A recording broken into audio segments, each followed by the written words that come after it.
For somebody that's like just getting into crypto, I always tell people just start with Bitcoin. Right. It's easily accessible. You know, you can even invest in that straight through Cash App or Venmo. So I mean, that's just like to get your feet wet into investing. Because a lot of times, just even seeing the price go up a few dollars, that can be enough to like just initiate you into investment.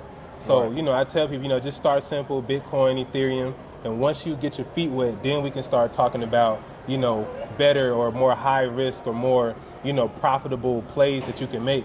But you got to start somewhere. So, yeah, you know, Right. that would be my, you know, advice to someone that's completely new, you know. Exactly. And like too, like right now, it's some top secret information I got on this laptop. But I will tell y'all, it's a real estate project that's on the blockchain.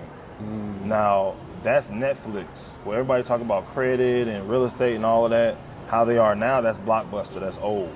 So what we talking about is Netflix, that's next level. Exactly. So if you guys want to get, you know, access to that, you got to shoot him a DM and say crypto, and he'll give you the information. All right. Yes, sir. I'm teaching that DeFi. You know, it's For crazy. sure. You know, I talked about land share in the lecture. You did? Yeah, because, you know, bro, I went so crazy. I was like,